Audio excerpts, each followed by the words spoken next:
karma. And the law of karma is quite subtle, and many people have ideas about karma that are in conflict with each other. The subject of karma is discussed quite a bit in Hinduism, in Buddhism, in various different scriptures. In Christianity, we talk about as you sow, so shall you reap, which is pretty much the same thing as the law of karma. And in the study that we learn here in Brahma Kumaris, we have a lot of details about the laws of karma. And we learn, first of all, on a fairly straightforward, gross level. And as you progress with the study, you learn to realize that there are very subtle attributes of the law that take time to figure out. And you also, as you progress further on the path of spirituality, each one has to decide just how far am I going to take this, because there's always grades and degrees to which one can do this. And it's always good to start a little bit and then go as far as you feel internally that you want to go. But in the simplest way, we could say that the law of karma means that any action that anyone does produces an equal and opposite reaction. Now, to take it a little bit further, what sort of act are we talking about? It could be a thought. That is also karma, when you think a thought. It could be a word, which is a spoken or a written word. And it could be a deed that you perform through your body. And also the return of karma, there is an immediate, very short-term return, there's a mid-term return, and there is a very, very long-term return of every karma. So you can see right there that it starts getting complicated. One of the ways to consider the laws of karma is to look at your existing situation, because you are here in the present moment in your life, and there are consequences of earlier karmas that you may be experiencing at this time. And sometimes people have the question, why is this happening to me? And one answer can be it is connected with some karma that was done maybe so long ago that you cannot remember. And because the laws of karma have such a long-term consequence, we cannot really understand it well unless we also take into consideration the concept of reincarnation. Sometimes people also say, why do bad things happen to good people? And everyone is a good person, but all good people are capable of doing bad things every so often. It's possible, and it happens. There are even karmic consequences to our intentions. You know, sometimes you may do something that ends up looking bad, but your intention was good. So that is also calculated in the calculation of the consequences of karma. So you can see that if you're an accountant, you have to be pretty competent to be able to calculate all these things, because they're very subtle. And intention makes a difference. So we're not looking just simply at the act itself, but what led up to the action and what are the intentions around it. That also counts. Because we learn about the laws of karma in the practice and study of Raj Yoga, we are also in a position to what we call create good fortune.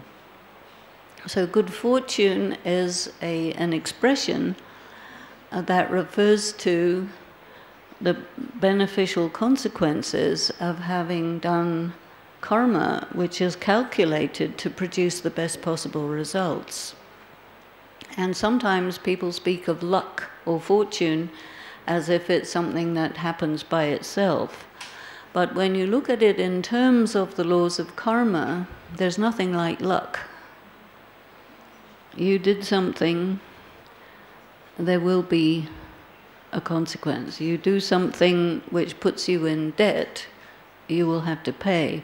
You do something which is an investment, it will mature, and you will receive very good consequences of having done that. So there are a lot of details around this which has to do with the concept of charity, which is quite interesting. And in India there's another word which is very often translated as charity, but is different from charity. And this word is punya. It's quite a good word to know. You probably don't know it already, but you can spell it however you want, probably P-U-N-Y-A. But punya is very pure karma that you perform and which causes circumstances in the long term to be favorable. So this is a good thing, because we like favorable circumstances, obviously.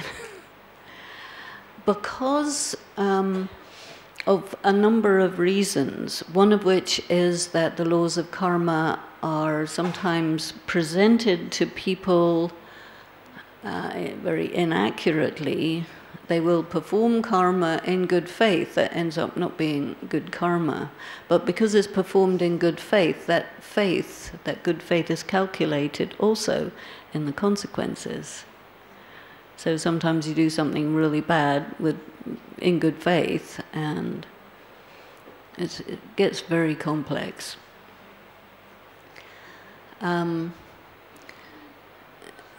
Every person has different gifts. They are endowed with beauty, with intelligence, with health, with money, with good relations, and all of that. So all of these endowments that we have are actually karmic consequences of certain type of karma that you would have done. It can be anticipated and calculated that if you have, for example, a really good intellect, it's not just happenstance, no. You come in with a really good intellect, the implication of that is that in some previous birth you would have done some action to cause others to be well educated. Say, for example, you build a school or a university and many people benefit from that. The consequence to you will be that in your subsequent birth you come in with a good intellect. Well, it's good to have a good intellect, right? How do you get a good intellect? Nobody knows, but now, I mean, of course, not this time around. You have one already, but next time around, even better. Some people don't have good health. Some people do. Why? This is also karma. And so it is understood that in a previous birth, you would have done all sorts of actions leading to other people's good health, including making a hospital or being a healer, looking after people, etc. This will produce good health in you in a subsequent birth, so that's good to know. Everybody likes to live in a nice place. And you don't get that simply by paying money. Or where do you get the money to buy a nice place? Or that you buy a nice place and it turns out not a nice place, you know. So this is also connected with karma, that if you, in this birth, are very hospitable, and you care for people, and you receive people, and give them place to stay, and so on, then you always get a good house in your subsequent birth. How do you get born beautiful? Everyone wants to be beautiful, right? Yeah? Men, women, especially women. But you get beauty by giving donation of gold in your previous birth. And it is said in India, there is something called Kanchan Kaya, which is called a golden body. So a golden body is a body which is beautiful and healthy and well proportioned and all of those things.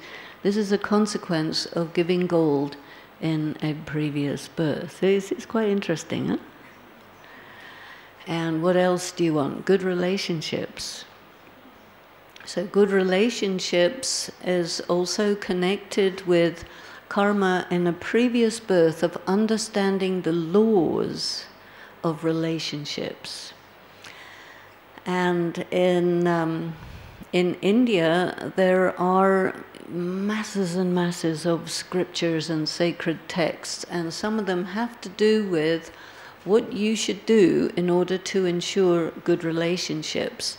So over the ages, people have studied this because, of course, what everyone wants in life is happiness on all kinds of different levels. So happiness includes good intelligence, good house, good relationships, beauty, health, wealth, you know, all sorts of things. And at the present time, we see overall that the world, physically and socially, and in many of the institutions and so on, are not in good condition. And so from the angle of the laws of spirituality, we would say that this has a great deal to do with people in positions of responsibility acting in violation of the laws of karma, which produces this kind of effect. So that is one level, but there's another level which impacts all this, and that is the effect of time. There are many cultures and religions which believe in evolution, in progress, in development. But in the study that we do here, we see that over the course of time, everything must deteriorate. It will not progress. Naturally, everything deteriorates. And this is just the effect of time on matter and spirit, is that it causes deterioration. And people don't like the idea that it doesn't matter what happens, we will deteriorate. What people like is we want to improve, we want things to get better. Because if you think that everything will deteriorate, there's no incentive to bother about anything. And so this is why the idea of progress and development was very strongly put in place and reinforced. Now, this study that we do here is done in the context of a concept of time which is cyclical. And you may have come across that already, or maybe not yet, but it is there. We do believe in cyclical time. And we also think that we are learning these concepts and studying these principles at a time of the cusp in between two cycles. And this is very significant because when a cycle is finished, it's at its most deteriorated condition from the point of view of time. When it's at the beginning, it's at its best condition. So we are on the cusp between the worst and the best, which means this is the period of time in the cycle where progress and development is actually happening. And we also think that through this, what we call a 5,000-year cycle, there's a 5,000-year very slow deterioration which accelerates as time goes by. And then when we get to the cusp, then it goes very, very fast from the lowest condition to the highest condition. And so this means that we need to have this information at this time so that we can consciously, conscientiously, and in a focused way actually cause ourselves to go from whatever is the depleted state to a state that is fully complete, fully perfect, fully impactful, effective, like this. You can use a number of words for this. And knowing the laws of karma is very essential for this, because if we get it right, then we can go from depleted to full very quickly, very effectively, and efficiently. And we say, yeah, this is good, we like that. Yeah. The other thing that's involved in this is a change of consciousness. So in some of the classes and discussions that you will be having here, we talk about the difference of soul consciousness and body consciousness. And one way to look at the change of consciousness is that in body consciousness you are operating on the basis of a self-identity in terms of your gender, your race, your culture, your religion, your social position, and things like this. Whereas in soul consciousness, you're operating in a different way, which is that you're thinking of yourself more as a genderless spirit who has a role that has been assigned, and that role involves various situations, and each of these situations is testing your capacity to handle situations well using the laws of spirituality, for which you get kind of grades and then you get consequences of that. It doesn't really matter what the role is, what matters is how you play it. And so in body consciousness, one has a tendency to feel limited by the role or the situation or condition that one finds oneself in. In soul consciousness, you would look at it differently and say, it doesn't matter what the role is, what matters is, how do I work this role, how do I play this role, using the laws of karma in order to create the best possible outcome for myself. So in soul consciousness, you operate from an angle of enlightened self-interest. In body consciousness, you may set aside enlightened self-interest in favor either of unenlightened self-interest, which is kind of selfishness, or you may put yourself aside and put others ahead of you, in which case you do not do what you could or should perhaps do for yourself, and then complain that how come life is not treating one well. So this is also something to take into consideration when thinking about the philosophy of karma. So you can see it gets a bit complicated as you go further into it. I ask people this question, which is a difficult question to answer, but it's a very simple question. That question is, what do you want? You know, you say, oh, well, a comfortable bed, some ice cream, bunch of flowers. Okay, that's nice, but then behind that, what do you want? Well, good relationships, you know, stability, security. So there's a number of different priorities that we have. And if you just keep going down under each thing that you could say, this is what I want, to the very lowest foundation of what do you want, you find in general that you want something that corresponds more or less with what I would call a spiritual aim. You want meaning, you want fulfillment, you want happiness, something like this.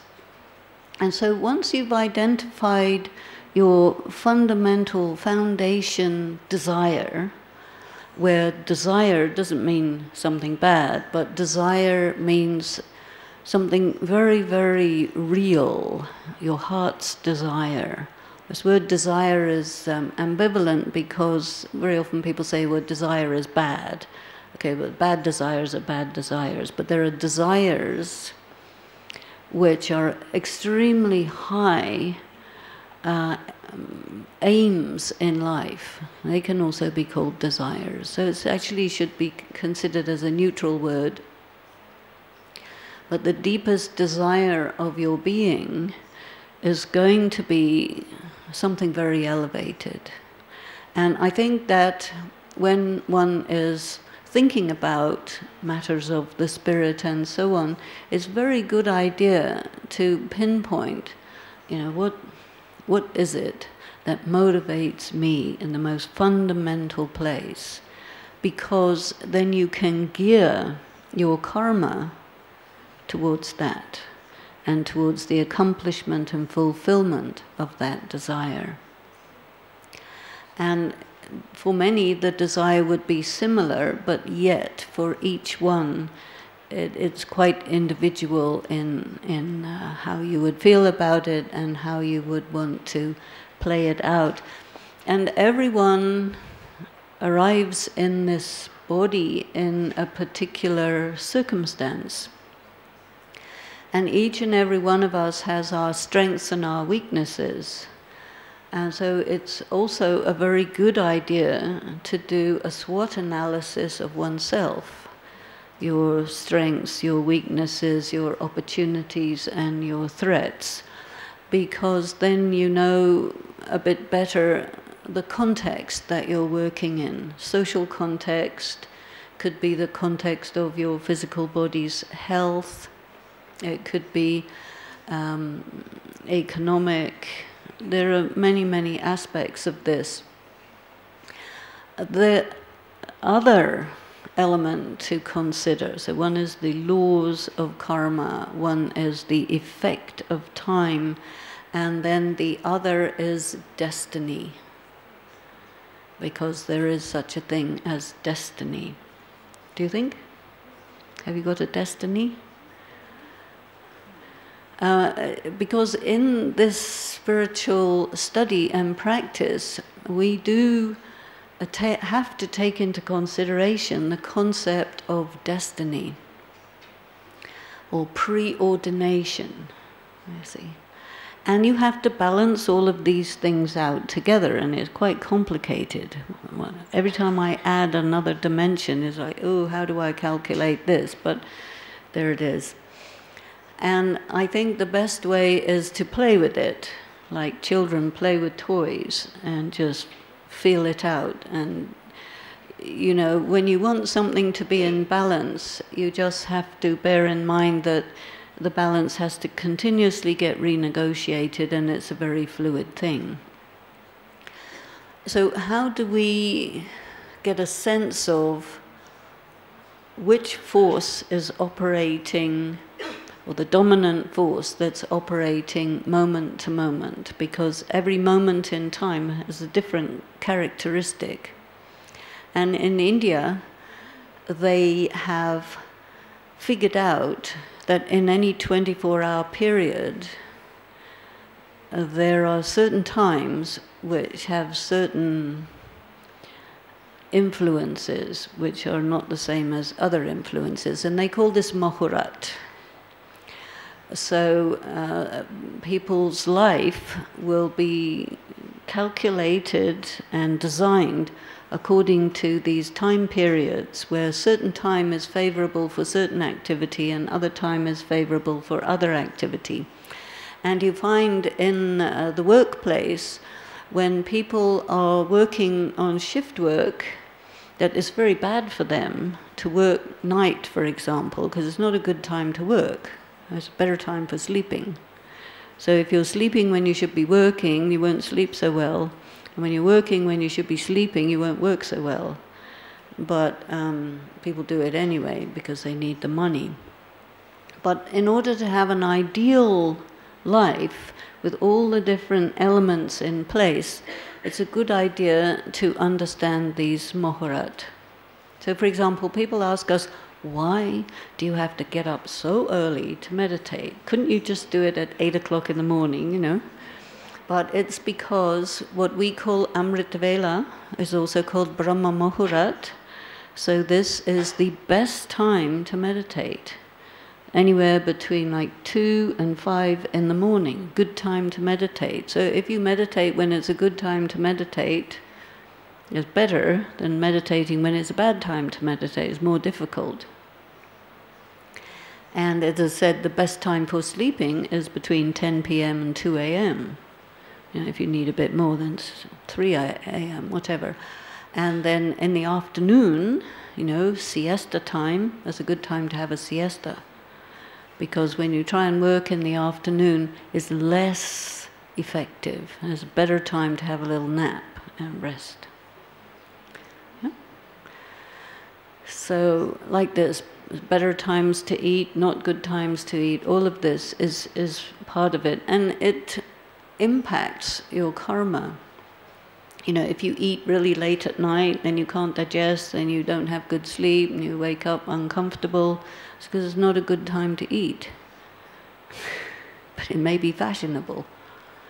But what are our priorities? So when we study about the laws of karma, we also learn about making decisions that are going to have the best possible consequences for the self.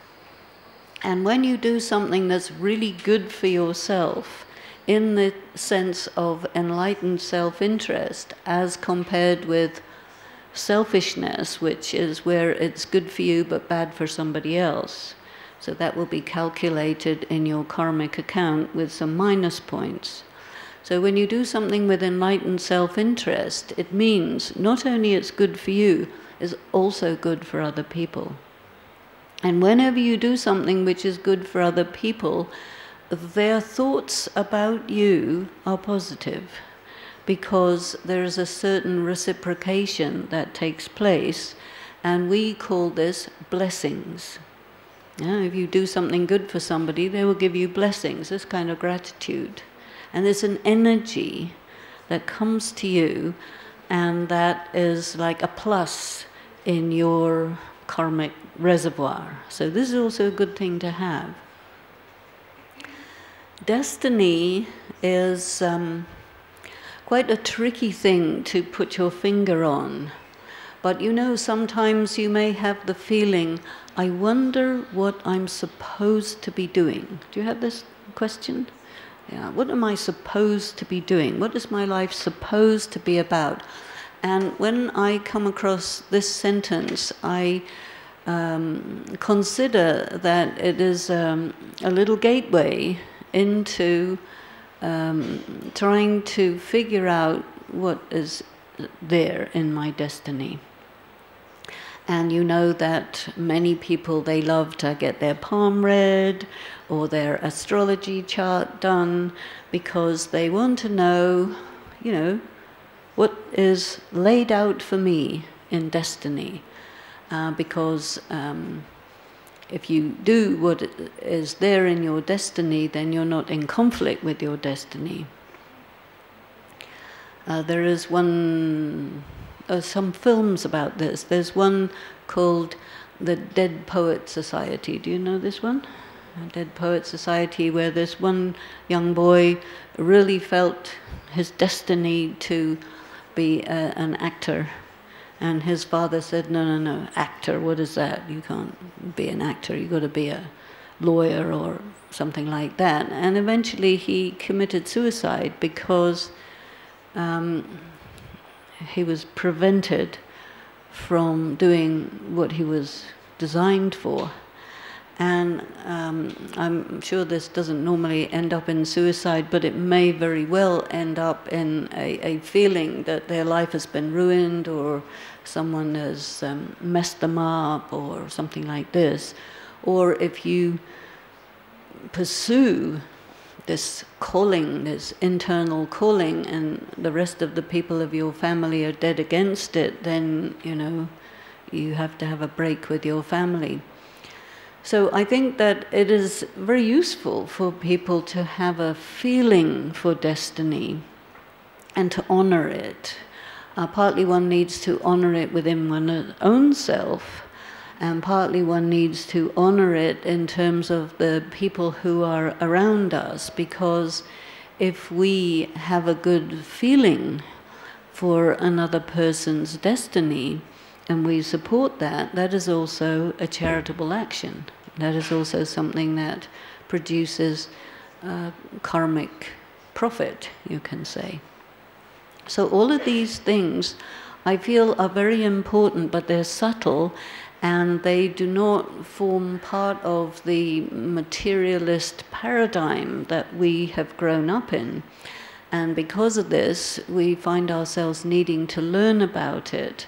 But it also involves unlearning a lot of preconceptions that are connected with the materialist paradigm, and developing sensitivities, maybe intuitions connected with this. So it takes time, and we have to be patient with ourselves. And this is why, I mean, I can tell you all kinds of things, but then to make it a practical reality, it's you just have to do it a little bit at a time and try it out. What does it feel? Spiritual study and practice does awaken your intuition. And your intuition corresponds very well with spiritual truths. So when you're learning spiritual truths on one side and you're meditating and you're allowing your intuition to be awakened, all of this helps to orient you in this new way, slowly, slowly. But of course we are functioning in the context of a world which is operating in the materialist paradigm. So there's balancing that has to be done. And our study is done in the context of, you can say, a set of adverse circumstances. And spiritual practice done in a set of adverse circumstances causes an individual to develop spiritual powers. And these are necessary. And we wouldn't develop them if there weren't adverse circumstances. So our attitude towards adverse circumstances is bring them on. We need them. Power is a concept that disturbs a lot of people. People desire power, people misuse power, people are afraid of power. It is said power corrupts and absolute power corrupts absolutely. But in spiritual practice, the aim is to be in your power and to be fully empowered and not corrupt. So in order to be empowered and not corrupt, that also means one has to understand the philosophy of karma very well, because you may very well find yourself in a position where you have power over others. In your professional capacity, in your social position, or whatever. And there, how you perform the karma of having power over others will be graded very minutely. So nobody can get away with anything in terms of the laws of karma. But you have power over the life of others. It means you have the power to make someone's life really worthwhile and good, or you have the power to destroy it. Now, how are you going to use that power? if you can use it well, your position goes up. If you use it badly, your position goes way down. And if people don't know this, they become indiscriminate. But knowing the laws of karma means we have to be extremely discriminating. And the first thing we have to discriminate is, who am I? What am I we know, because I know I'm a soul, etc. That's the what. But the who is much more subtle. And the who has to do with one's integrity and one's sensitivity to one's responsibility and how one uses one's powers. And so if you are a person of ideal character, then you will take all the exams, naturally, life's exams in the University of Life, and you will be graded by just the laws of the universe, of which the laws of karma are some.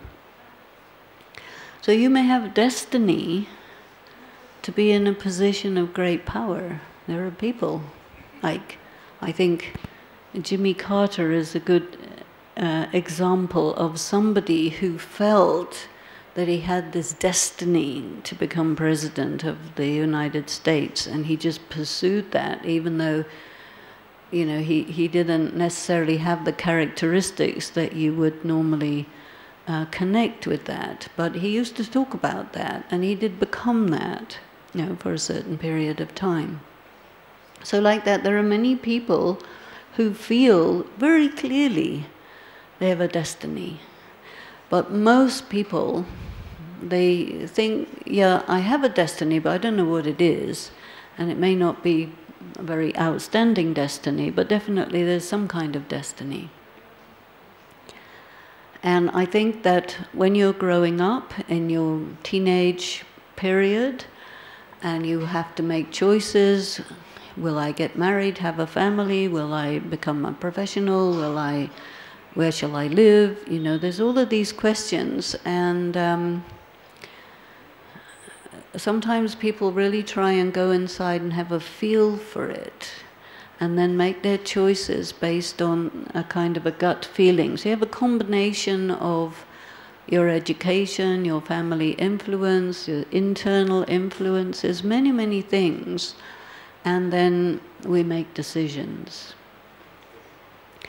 Everyone makes good decisions and everyone makes bad decisions. And in this study, we say, well, it's nice to get it right, it's nice to be successful, but we don't tend to learn as much from our successes as we do from our failures.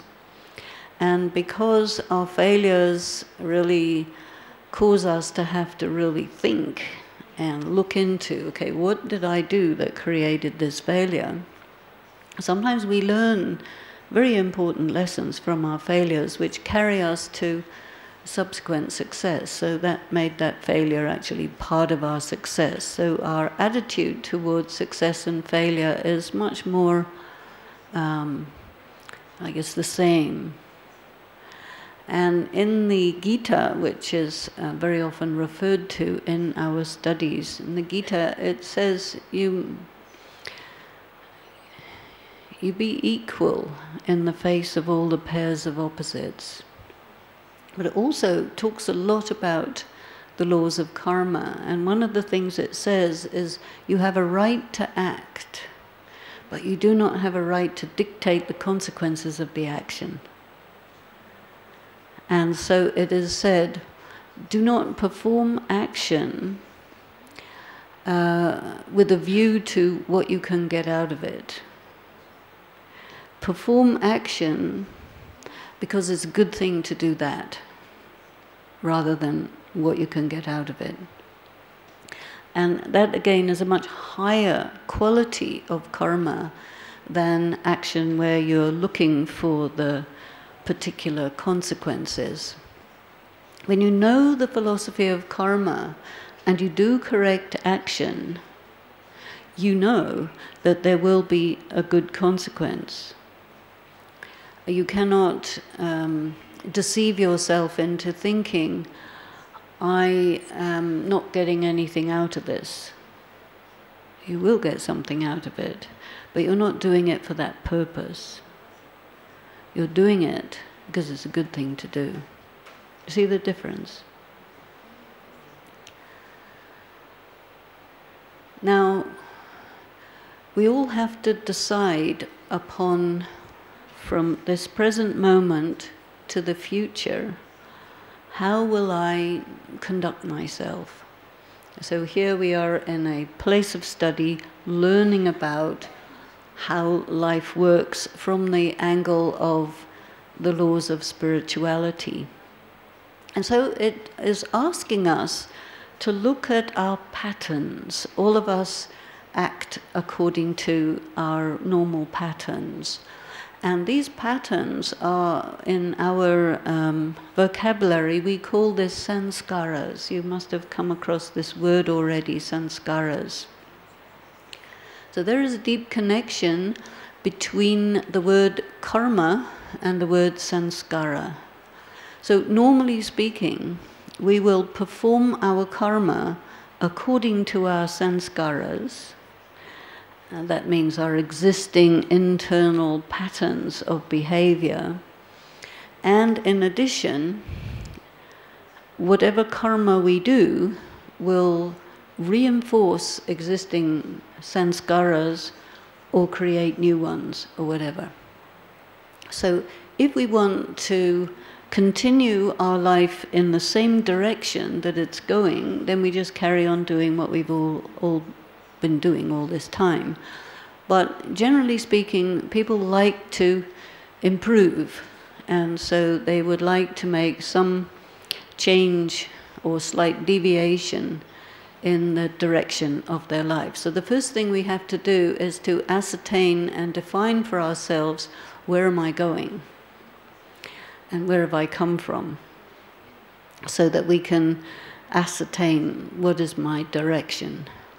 And then we have to understand that if I carry on in this direction, where am I going to end up? And is that where I want to end up? And if you say yes, then good, don't do anything. If you say, no, I don't want to end up there, I want to end up over here.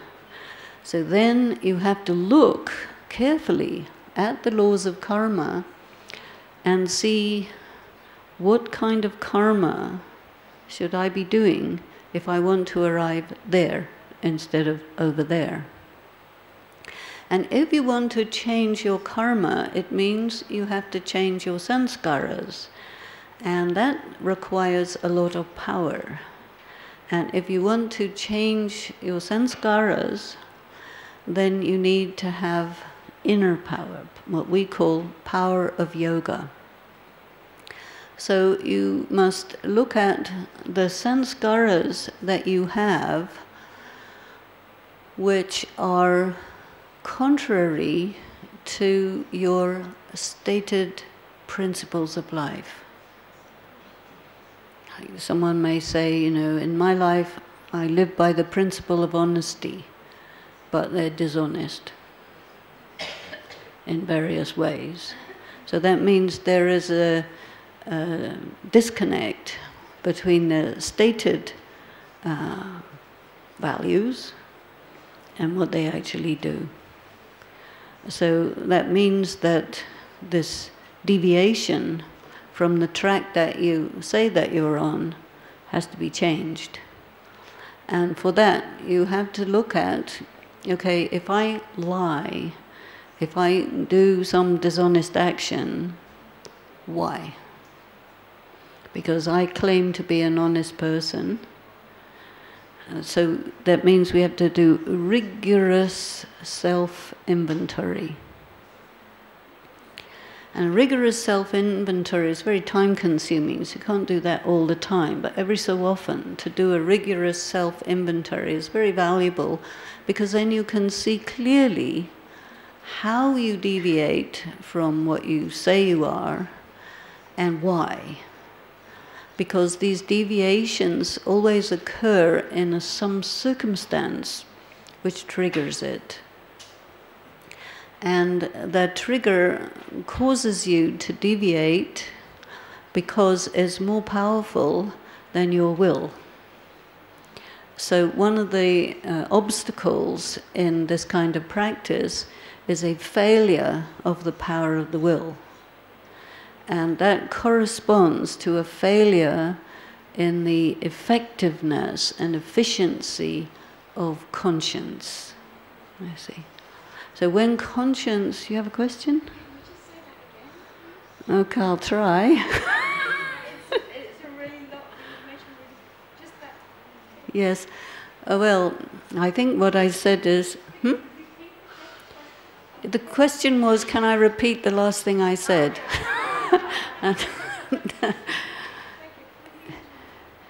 If you do something against your conscience, it's a failure of your will, and it's also a failure of your conscience.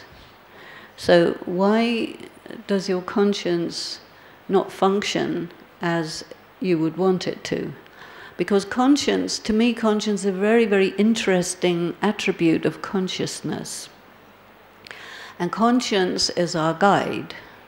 And so if we operate according to our conscience, then we will say, I am true to myself.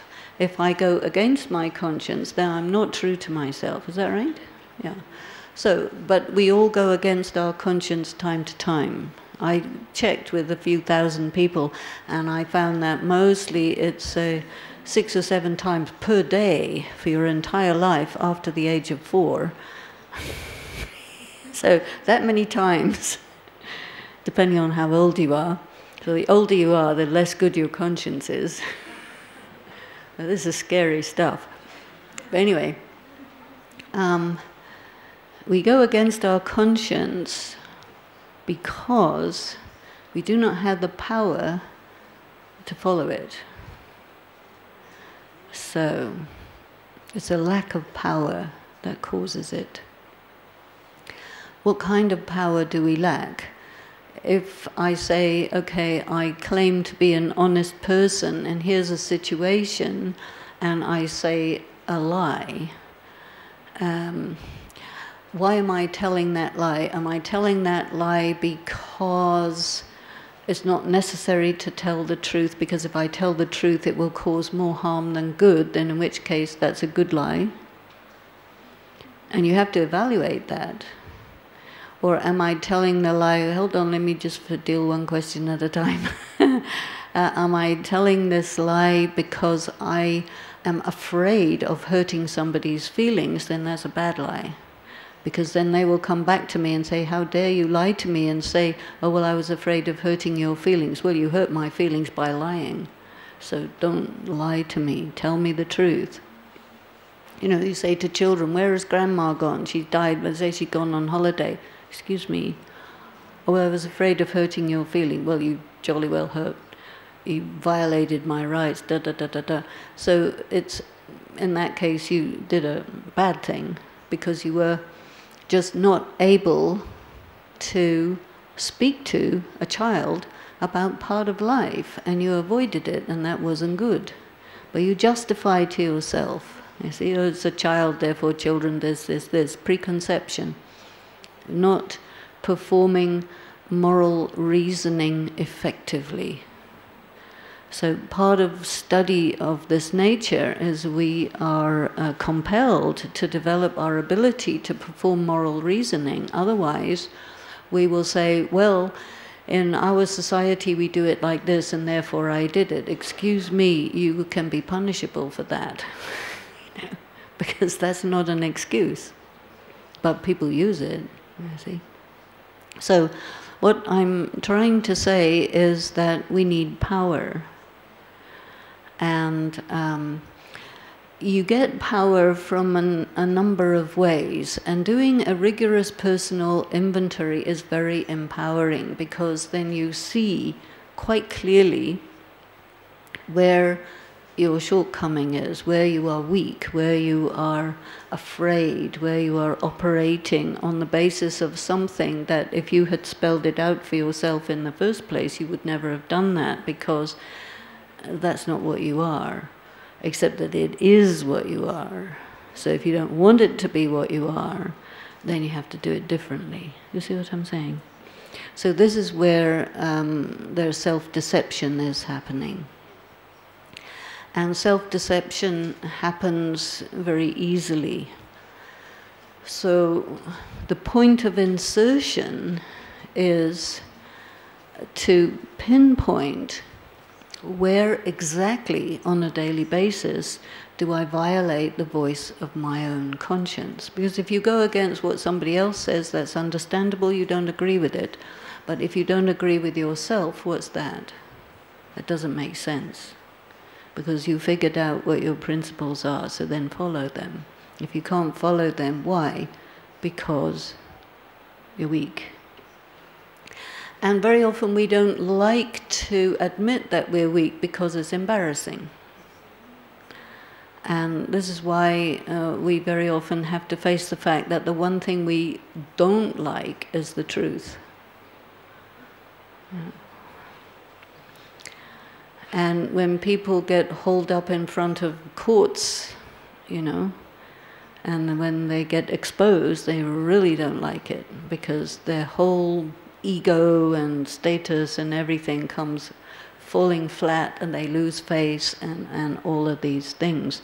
And why should we put ourselves in that kind of a position? Because our self-honor is at stake. So a person, you can say an elevated person, is very concerned about their self-honor. And their self-honor is indicated by, do I act according to my conscience? And every day, if we say 6, 7 times, you do little things. You don't do bad things, really big bad things, but you do little things which you get away with because nobody knows, or it doesn't matter, or whatever. But this is a very good point of insertion, because the first thing on this sort of a journey is, to thine own self be true. You know that one, right? Shakespeare. So when you start doing this, you kind of make yourself be true. And you can actually do it in that way, at that level. It can be done. And once you can do it on that level, then you start to do it on more and more difficult levels. But this is the base, you know, the easiest. So then you cause your conscience and your intellect to be sharp and refined. And then what happens as a result of that is you can detect much more clearly if somebody else is lying to you.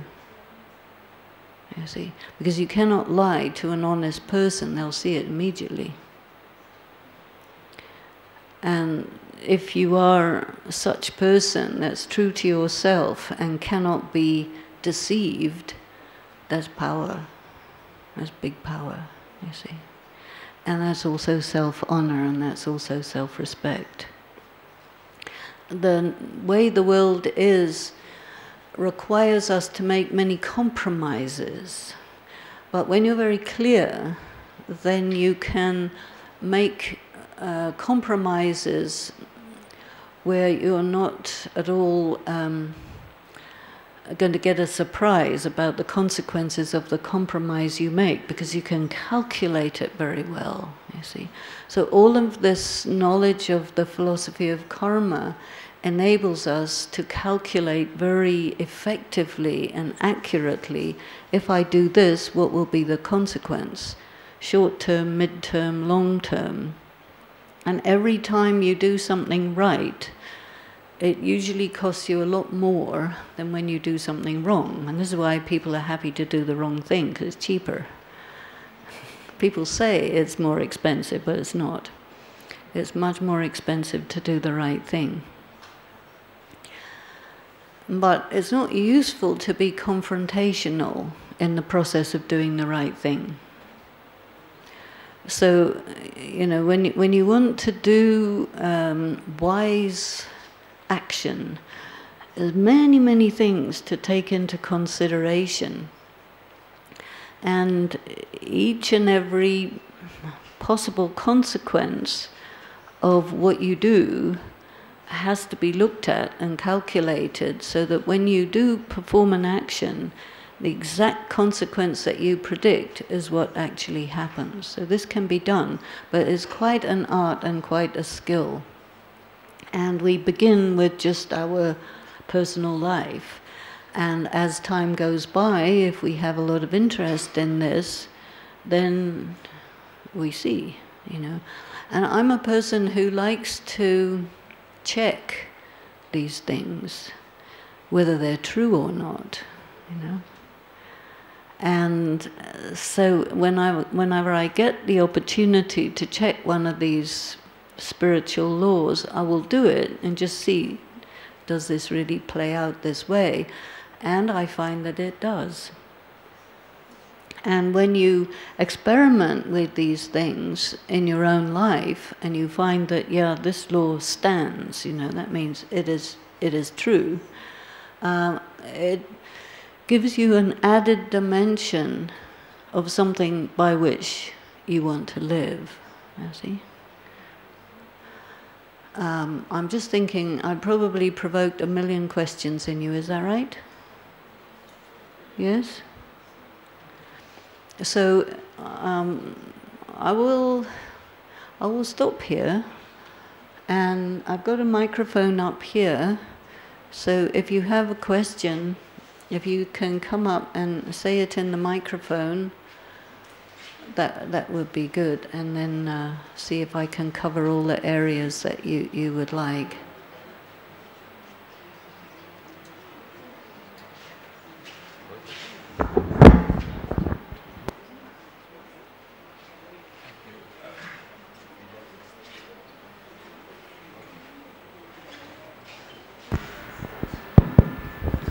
Thank you. It was a very nice talk. The question which I want to ask you is, as you said, that compromise with different people, as we do in normal life, do karmic accounts of other people collectively affect your destiny so that you have to make compromise? Okay, thank you for your question. You can put the mic. Do karmic accounts affect your destiny with other people? Yeah, it's a very complicated thing, because you have different karmic accounts with different people, several karmic accounts with several people at once, and yes, it can be very complicated.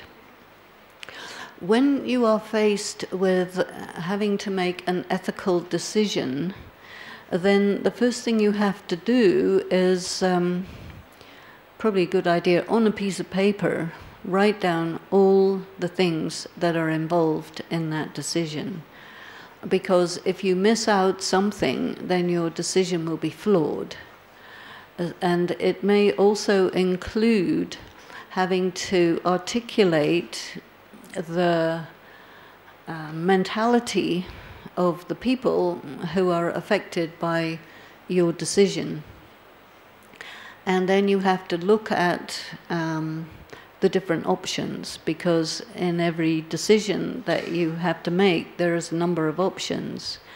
And you have to look at it like a complex mathematical process, and then you have to calculate that in order to arrive at the best result, where do I have to compromise? What will it cost if I compromise this way? What will it cost if I compromise that way? What is the overall, you know, best result for best number of people, greatest happiness for the greatest number, or however you want to calculate it? And then whatever you do, you will have to pay. You have to understand that. You will have to pay. And the payment, if you are spiritually powerful, you can pay well, easily, you see. Because sometimes what you have to pay for is somebody's displeasure. And if somebody vocalizes their displeasure in a very powerful way, you may do the right thing, but they may not like it. And that means you have to face their displeasure and neutralize it, because you did the right thing, you know you did the right thing, and they are trying to terrorize you into doing the wrong thing, and you won't do it. That takes power. That's what you pay. Do you understand? Yeah. Do we have any other question? Yes, please.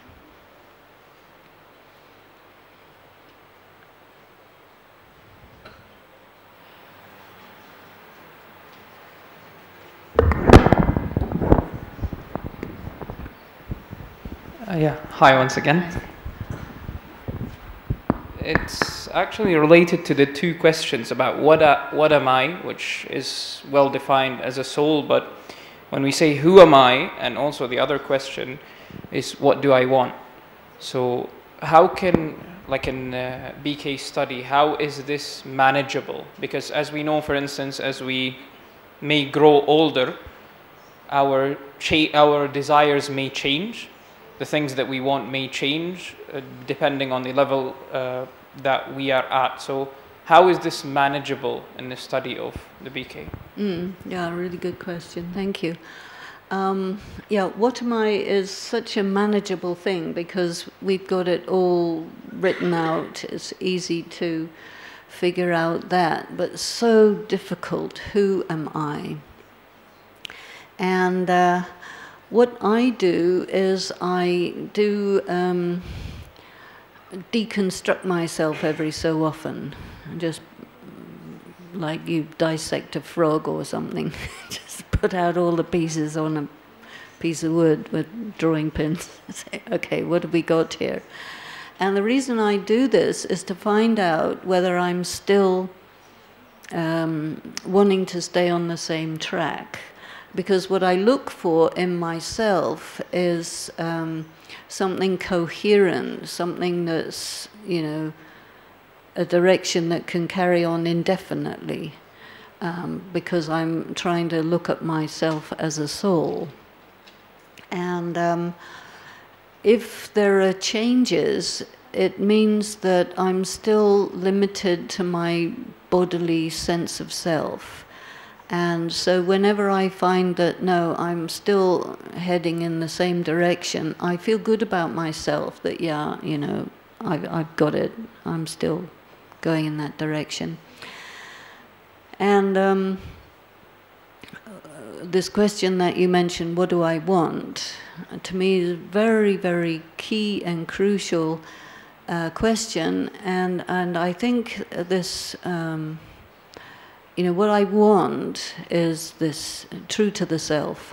You know, this is me, this is what you get, and if you don't like it, it's really too bad because this is me, you know, and I'm like this forever. And if you don't like it forever, that's okay, that's your problem, not my problem, because I'm right with myself, you know? And so I operate out of that. But some people, they operate from a different angle.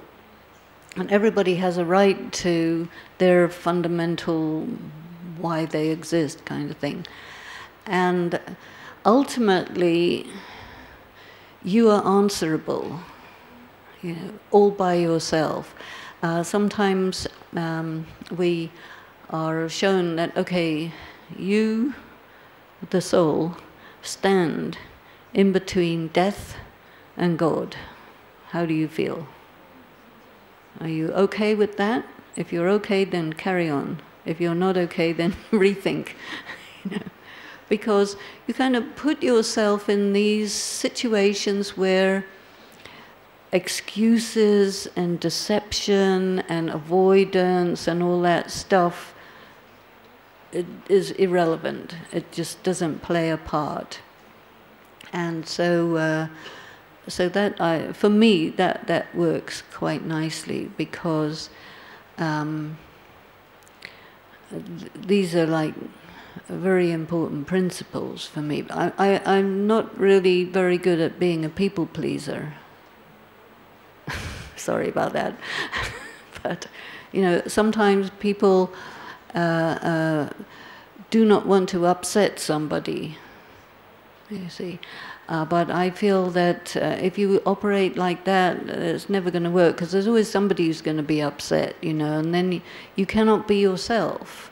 You have to be some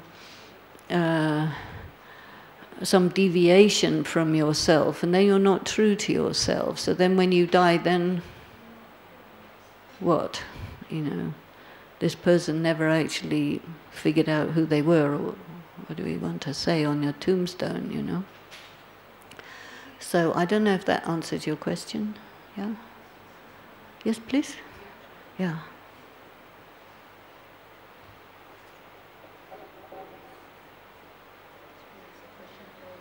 Yeah? So the question is, how do I know that I have a karmic account with someone, and how to end this karmic account? Yeah, okay, very good question. So first of all, let me just define a karmic account. In the action and interaction between souls over an endless period of time, there is the process of giving and taking. And the law of karma likes give and take to be at a zero balance. And so I give to you, you give to me, I give you a hard time, you give me a hard time, we're quits, you know, so it's all about being quits. But sometimes you will do something in one life and it will not be resolved, the debt is not resolved. So then in a subsequent lifetime, you'll come across that person and circumstances will let you know that there's a debt. And if you know about this and you encounter such a circumstance, you will pay the debt with the understanding that, yeah, here's an outstanding debt. But most people don't know this. And then when they encounter a situation where someone is wanting something from you, and you don't feel like giving it to them, then you will withhold it, and then there'll be a problem in the relationship, because neither that person knows that you're in debt to them, nor you know that you're in debt to them, but the effect of the debt being there causes a magnetic force to exert itself on yourself and the other person. Generally speaking, karmic accounts operate by extreme attraction followed by extreme repulsion. So if you find yourself inexplicably attracted to someone, raise a red flag, because that's a sign there's trouble ahead. Usually you think, oh, that's great, I've fallen in love, how wonderful, you know. And then a while later, once you've got fully tied up and involved, then it turns and becomes the repulsion, and then it becomes really painful. So when we learn about these things and we look out for them, because we have all sorts of unresolved karmic accounts, what we learn in Brahma Kumaris is if you detect a karmic account, make sure that you are fully stocked with your powers and virtues, because you will have to pay. And if you don't like it, too bad. And if you have a lot of power and a lot of virtue, you're very easy to pay. It's like a bill, you know, all of a sudden you get a car accident, you're not insured, the other one's not insured, $30,000 debt because you got to go to the hospital, you have to pay. And it's just like that. But it's not necessarily in terms of dollars, but in terms of just your emotional situation around that person. And you may find yourself in a situation where you're taking a lot of sorrow from another person's behavior who you used to think was absolutely wonderful, marvelous and fantastic, and you got tied up with, and then you can't get untied, and you have all this misery. So what you do as a yogi is you use your powers to manage your emotions. Because if you can make your emotions neutral in that situation, and you can endure or whatever, then you finish the account quickly. If you refuse to do that, then you will have a tendency to increase the account, and then it's more expensive, then you still have to pay. So it's better to pay the lesser amount than the higher amount. So this is why, with the interest, yeah. So, you know, be kind to yourself and pay. So we always try to, if there is a very strong magnetic attraction, in the class that we did earlier today, it spoke about this. And this was among the teachers here, those who have brought you here.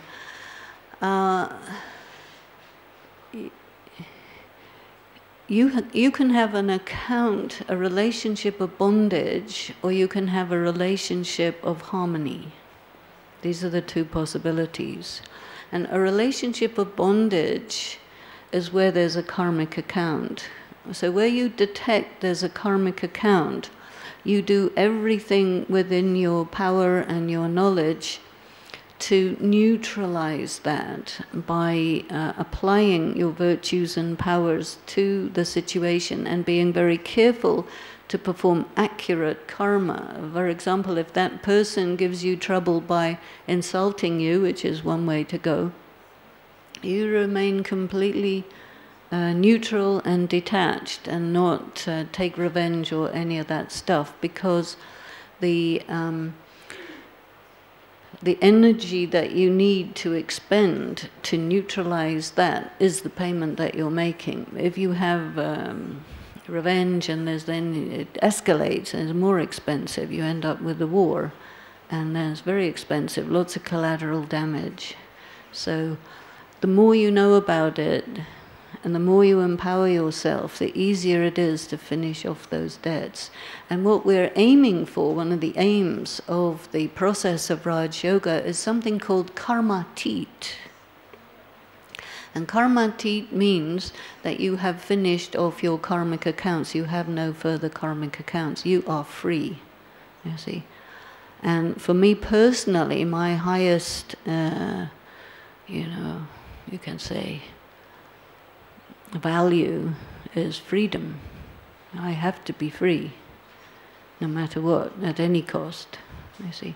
Somebody else may have something different, But if you are free, karmically free, then, what is better than freedom? I like freedom. Somebody else may like something else.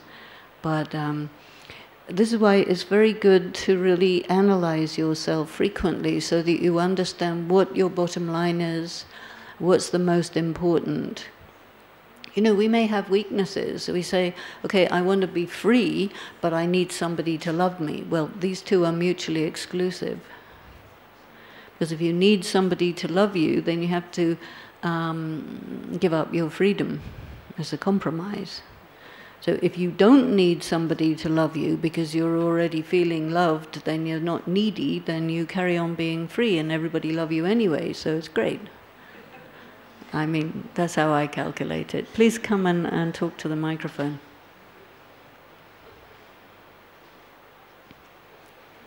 It's good to have a sense of humor about these things as well.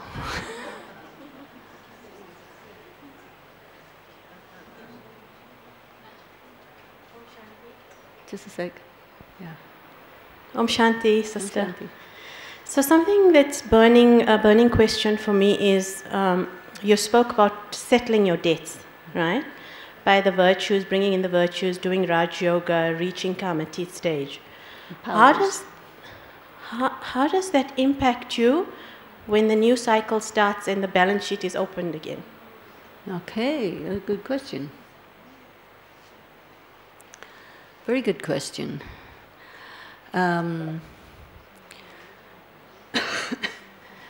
We call this period of time the confluence age, in between one cycle and another cycle. And in the confluence age, there is a different arrangement for karma that you can take advantage of if you wish.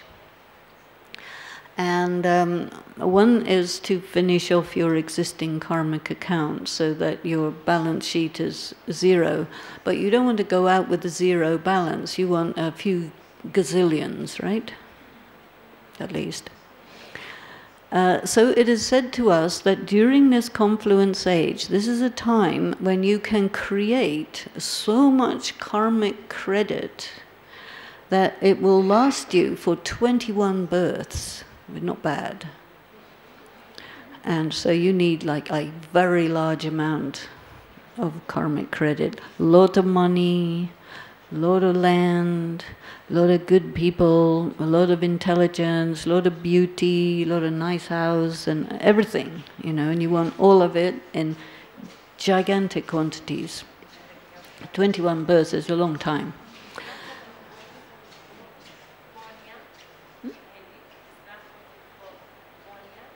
Punya, yes, punya. But basically, what you can do to accumulate that much is you make a direct karma with the Supreme Soul. So part of the law of karma is that if you do punya between yourself and other human beings in the normal situation of life, you invest one, you receive one. It's like, it works like that. You do something, you receive an equal and opposite return.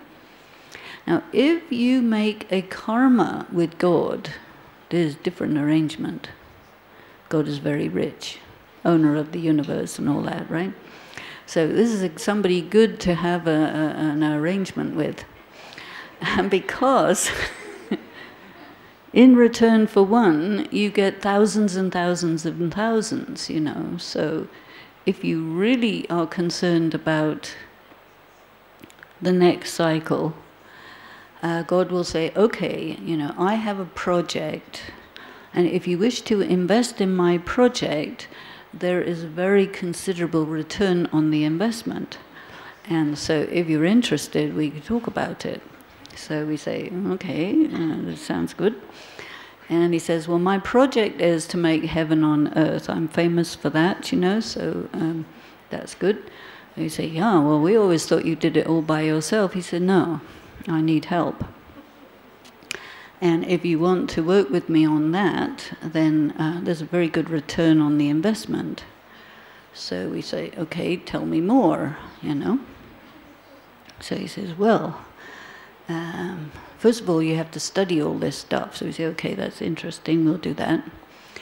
And then he says, you have to use your time, talent, resources, energy, etc., and invest it in the benefit of the world according to the way I tell you, and then you will get multi-million-fold return on that. And we say, deal, okay, let's go. So off we go and see what happens. Investment's always a risk, right?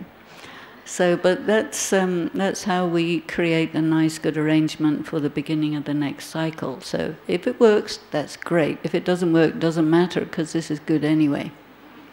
You know. Yes, please. I think this would have to be the last question, yeah?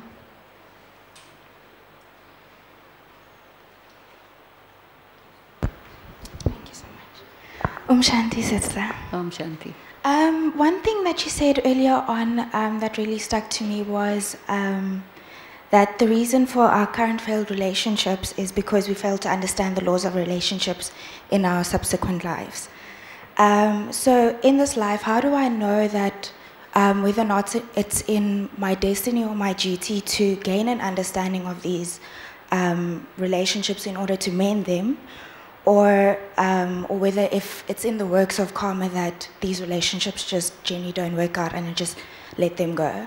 Because maybe, like, for example, I feel like I'm putting all of my work into, you know, making them work, but I'm not being, I'm not met halfway, be it a relationship with a parent or like intimate relationships. Yes. Okay, that's a very good question. Yeah, thank you.